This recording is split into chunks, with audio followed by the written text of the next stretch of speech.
कसली आहे। काल मुख्यमंत्री फडणवीसांनी कोकणातील पदाधिकाऱ्यांची बैठक घेत आढावा घेतलाय। अशातच महापालिका निवडणुकीच्या तयारीत एकनाथ शिंदे देखील मागे राहिल्याचं दिसत नाहीये। कालच एकनाथ शिंदेंनी देखील मुंबईतील पदाधिकाऱ्यांची बैठक घेत त्यांना कानमंत्र दिलाय। भाजपमधूनच महापालिका निवडणुकांना सामोरं जाऊ असा आग्रह भाजप पदाधिकाऱ्यांनी फडणवीसांसमोर केल्याचं कळतंय।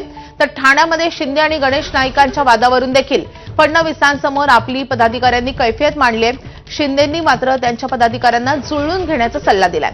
मात्र दोन्ही नेत्यांनी आगामी महापालिका निवडणुका युतीतून लढण्याची तयारी दाखवल्याचं कळतंय।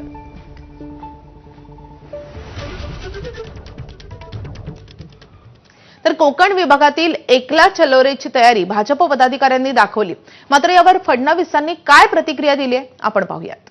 मागणी नेहमीच होत असते आणि सगळ्या पक्षात होत असते, त्याच्यामुळे अशी मागणी होणं काही वावगं नाही आहे। पण आम्ही त्यांना हे सांगितलेलं आहे की आपल्याला भविष्याचा विचार करून या ठिकाणी काम करायचं आहे। त्यामुळे जिथे युती शक्य आहे तिथे युती करून आपण पुढे गेलो तर आपल्याला त्याचा फायदा हा होईल की आपले जे विरोधक आहेत त्यांच्याकरता आपल्याला काही स्पेस ठेवणार नाही आणि आपल्या महायुतीला त्याचा फायदा होईल। ठाण्यामध्ये एकनाथ शिंदे आणि गणेश नाईकांमध्ये दरी